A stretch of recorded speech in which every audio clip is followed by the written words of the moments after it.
Hi friends, ఇది యాగంటి గుడి. యాగంటి గుడి ప్రతి ఒక్కరు కూడా ఈ వీడియోని లైక్ చేసి షేర్ చేయాలని మరీ కోరుతున్నాను. యాగంటిలో అర్ధనాగేశ్వరుడు అంటారు. అర్ధనాగేశ్వరుడు అంటే అమ్మవారి అర్థము, అయ్యవారి అర్థము. ఆ అయ్యవారి అర్థం, అమ్మవారి అర్థం ఉండడం వల్ల అర్ధనాగేశ్వరుడు అంటారు. అర్ధనాగేశ్వరుడు దగ్గరికి వచ్చేసి మేము కొద్ది వచ్చాము, స్టూర్ చూస్తున్నాము. ఈ స్టూర్లోనే భాగంగానే ఇది మా ఫ్రెండ్ వైపు వాళ్ళ పిల్లలు ఇంకా నేను వచ్చేసి నా పేరు మహేష్. ఇక్కడ ఎంత స్టోర్ అంటే మీకు చూపిస్తాను, విజిట్ చూపిస్తాను. ఇప్పుడు మనం అన్నదాన సత్రానికి పోదాం. అన్నదాన సత్రానికి వేసి అక్కడ చూద్దాం. ఫస్ట్ ఆఫ్ ఆల్ అన్నదాన సత్రము చేస్తున్నారు. అన్నదానం అంతా చూసి తర్వాత మనము ఎక్కడెక్కడ గుళ్ళు ఉన్నాయని చూద్దాం. ఓకేనా ఫ్రెండ్స్? ఫస్ట్ ఆఫ్ ఆల్ మనం అన్నదాన సత్రానికి బయలుదేరుతున్నాం. ఇదంతా గుడి ఆవరణము. అన్నదాన సత్రం దానికి పోయేదానికి దారిది అన్నదాన సత్రం. అది అన్నదాన సత్రం దగ్గర పోతూ మనము అక్కడ మనకు అన్నదాన సత్రం ఉచిత అన్నదానం అయితే అన్నదానానికి మనము అక్కడే మనకు బుద్ధి పుడితే విరాళాలు ఇవ్వచ్చు, లేదు. కానీ వచ్చిన వాళ్ళకందరికీ అన్నం భోజనం పెడుతున్నారు. ఇక్కడ ఎంతో సౌకర్యంగా ఉంది. ఎక్కడ పోయినా కూడా మీకు ఇంత సౌకర్యం అనేది దొరకదు. మనము యాగంటి బసవయ్య, యాగంటి శివయ్య అన్నదానం తినడం అంటే మనకు పుణ్యము, ఎంతో భాగ్యం ఉండాల. ఈ భాగ్యాన్ని మనం ప్రసాదించుకోవాలి. యాగంటిలో ఇది అన్నదాన సత్రం, పూర్తిగా ఉచిత అన్నదాన సత్రం. అలా మనం గేట్ లోపలికి పోయి అది లోపల కానీ అది లోపల అన్నదాన సత్రం, కింద బయట వచ్చేసి లోపల ఫుల్ అయితే బయట ఉంటారు. మళ్ళీ ఆ వాళ్ళు వెళ్ళిపోయిన తర్వాత మళ్ళీ బంతులు వస్తారు. ఇక్కడ అది అన్నదాన సత్రం. అన్నదానం చేస్తున్నారు చూడండి. నిత్య అన్నదానం అండి. ఇక్కడ నిత్య అన్నదానం వద్దు. శివయ్య అన్నదాన సత్రంలో వాళ్ళు కొలుసుకున్నటువంటి శివయ్య. ఇక్కడ ఉండీలు ఉన్నాయి. ప్లస్ ఇక్కడ వచ్చిన వాళ్ళంతా భోజనం కూర్చొని భోజనం చేయొచ్చు. ఆ తర్వాత అట్లే మహాప్రసాదం అండి. ఇది తిన్నా పుణ్యమే, చెప్పినా పుణ్యమే, షేర్ చేసిన పుణ్యమే. ఇది ప్రతి ఒక్కరికి పుణ్యం వచ్చేదానికోసము మనం ఈ వీడియోలన్నీ చేస్తున్నామండి. ఇప్పుడు అన్నదాన సత్రం నుండి బయటకు వచ్చేసాము. మనం ఇప్పుడు కొండపైన ఉన్నటువంటి శివయ్య దగ్గరికి పోతున్నాం. మనము కొండపైన వచ్చేసి శివయ్య అన్నాడు. శివయ్య దగ్గరికి పోతున్నాం. అది కోనేరు అండి. కోనేరు లాస్ట్లో చూపిస్తాను. కోనేరులో చాలా ముఖ్యమైనటువంటి ఉన్నాయి. కోనేరు లాస్ట్లో చూపిస్తాను. ఇప్పుడంతా అది కోనేరు. మన జైమ్ సినిమా కూడా ఇక్కడే తీసిన. జైమ్ సినిమాలో పాట ఉంది చూడు, రానంటూ చిన్నదాని పాట. ఆ పాట తీసినటువంటి ఆవరణం అంతా అదే. కానీ యాగంటి బసవయ్య యాగంటి దగ్గర కోనేరు దగ్గర చేశారు. ఇక్కడ ఇట్లా మనం మెట్లు ఎక్కి ఇప్పుడు మనం దీని పక్కలో ఆ చిన్న గుడి పక్కలో మెట్లు ఉన్నాయి. మెట్లు ఎక్కి మనం కొండపైకి శివయ్య దగ్గరికి పోదాము. ఈ ఆవరణంలో కానీ లోపల వెళ్దాం. శివయ్య దగ్గరికి వెళ్ళిన తర్వాత శివయ్య దగ్గరికి వెళ్ళి మనం శివయ్యని దర్శించుకొని వద్దాము. ఎంతోమంది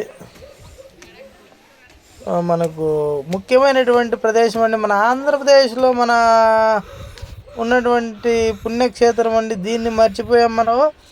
ఇది వచ్చేసి కర్నూలు జిల్లాలో ఉందనుకున్నా. కర్నూలు జిల్లాకును కడప జిల్లాకు రెండింటికి దేనికి వస్తుందో తెలియదు. నేనైతే కర్నూలు జిల్లా అని అనుకుంటున్నాను.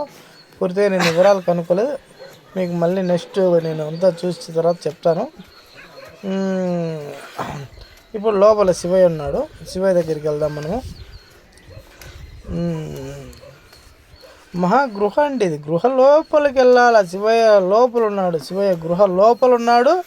అదే కాకుండా అక్కడ వీడియో కూడా మనకి తీనిరు లోపల. ఎందుకంటే యాగంటిలో దేవుడిని అయితే మన దేవస్థానం, మన హిందూ ధర్మ ప్రకారం మన హిందూ దేవస్థానాలు ఎక్కడే కానీ దేవుని ఫోటో తీవనివ్వరు.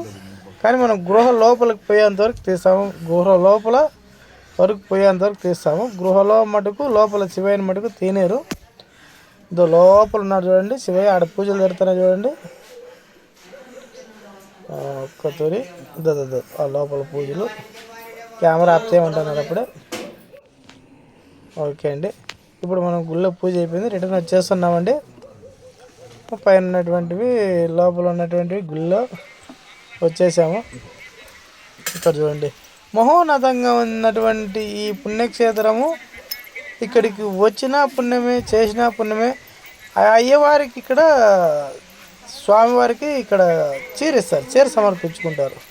చాలా పుణ్యం అండి ఒడివి. అది ఇవ్వడం వల్ల మీకు చాలా పుణ్యము, చాలా మంచి జరుగుతుంది. అసలు అయితే మీకు ఈ జన్మ ధన్యం అయిపోయినట్లే అండి. ఇది పోతే ఈ జన్మలో ధన్యం అయిపోయినట్లు. ఇక్కడ వచ్చేసి మన వెంకటరమణ స్వామి అండి. వెంకటరమణ స్వామి దర్శనం పైన వెంకటరమణ స్వామి దర్శనం ఉంది. వెంకటరమణ స్వామిని దర్శించుకోవచ్చు మనము.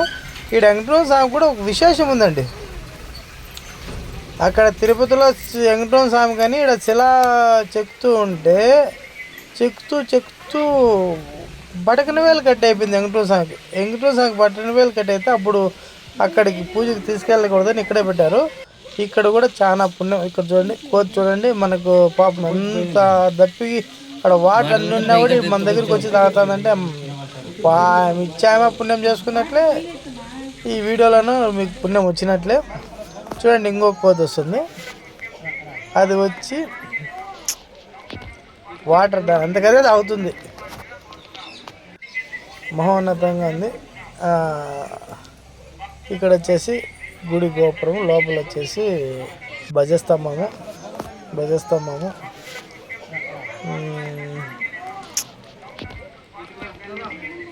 చాలా ముఖ్యమైన ప్రదేశం అండి. చూడాల్సిన ప్రదేశము, మీరు చూసి తరించాల్సిన ప్రదేశము. అదే మనం గుడి లోపలికి దర్శనానికి వెళ్తున్నాము. దర్శనానికి క్యూలు వెళ్ళాలండి. టోకెన్ వచ్చేసి 10 రూపీస్ అండి, 10 రూపీస్ టోకెను. చూడండి గుడి లోపలిది పురాతనమైనటువంటి గుడి. ఎప్పుడో మన ఈస్తు శతాబ్దంలోనూ ఎప్పుడో కట్టారని నాకైతే ఎగ్జాక్ట్గా తెలియదు. మన దేవుని దర్శనం చేసుకొచ్చిన తర్వాత లోపల వచ్చేసి అద్భుతమైనటువంటి చేప అండి ఇది. చూడండి మీరు బాగా గమనించండి, అలాంటిది వైట్ కలర్ చేప మన ఏరియాలో ఎక్కడే కానీ లేదండి. ఇది ఎక్కడో కొంచెం బస్ పేస్ పడండి. ఈయన యాగంటి బసవయ్య రంకెలు వేసాను అని కాలజ్ఞానంలో బ్రహ్మం గారు ఎప్పుడో చెప్పారండి. చూడండి 4 స్తంభాల మధ్యలో ఉన్నటువంటి బసవయ్య. ఈ బసవయ్యకు వచ్చేసి మనం చెవులో ఏది చెప్పినా కూడా శివయ్యకి అందుతుందంట. యాగంటి బసవయ్య చూడండి, అక్కడ చెవులో చెప్తారు, అక్కడ చెప్తారు, అట్లా చెప్పాలంటండి. చెప్పి దర్శనానికి ఇప్పుడు చూడండి అంతా దర్శనం అయిపోయింది. లోపల వీడియో అయితే తీయలేదు, లోపల బసవయ్య దగ్గర చూసుకున్నాము.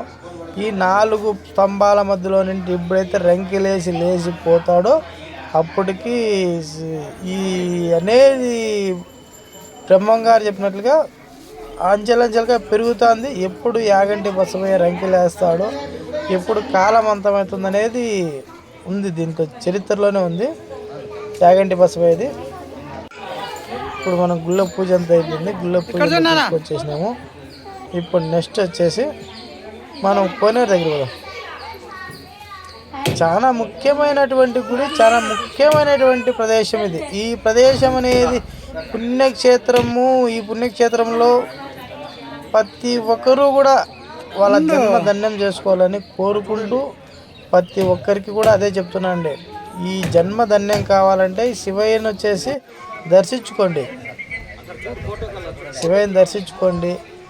ఎక్కడ పోయి చూసి దర్శనం చేసుకొని మీ దర్శన భాగ్యానికి మీరు దర్శనం చేసుకున్న తర్వాత మా వీడియో చూసిన వాళ్ళు ప్రతి ఒక్కరు కూడా ఈ యాగంటికి పోయి వాళ్ళను శివయ్యని దర్శనం చేసుకోవాలని మేము కోరుకుంటున్నాం. ఆ పుణ్యఫలం అనేది చాలా గొప్పది. ఇది కోనేరండి, ఇది కోనేరు. అయితే కోనేట్లో విశేషమైనటువంటిది ఉందండి. విశేషం నంది నోటిలో నుండి వాటర్ రావడం. కానీ విని ఎక్కడన్నా కానీ మీరు చూసారా, నంది నోట్లో నుండి వాటర్ దూకడం, ఇది కోనేరు. ఆ నంది దాని ఎదురుగానే ఇంకో నంది ఉంటాడు, చూడండి చూపిస్తాను, అది కూడా చూపిస్తాను చూడండి. మహోన్నతమైనటువంటి కోనేరు, మహోన్నతమైన ఎంత పరిశుభ్రతంగా ఉంది. మన ఆంధ్రప్రదేశ్ గుడులంటేనే పరిశుభ్రతం. చూడండి నంది నోట్లో నుండి వస్తున్నాయి. ఈ బసవేశ్వరుడు అనేటువంటి వాడు గొప్పవాడండి. ఆయన మహోన్నతమైనటువంటి పుణ్యము. ఆయన ఇక్కడికి వచ్చి స్నానం చేసిన వారికి కానీ, ఇక్కడ వచ్చి పూజలు చేసుకున్న వారికి కానీ చాలా పుణ్యం అండి. మీరు ఆ పుణ్యాన్ని కోసము ఈ జన్మలో కలిగిన పాపాలన్నీ కడుక్కుని అంతం చేసుకోండి. జై శివయ్య, జై శివయ్య. ఓం నమో నమ శివాయ, ఓం నమో నమ శివాయ. శంకర, శాంబశివ, మల్లికార్జున, మల్లేశ్వర, తండ్రి సర్వేశ్వర, సర్వభూతనాథ, సర్వదయాకర, సర్వదా రక్ష రక్ష రక్ష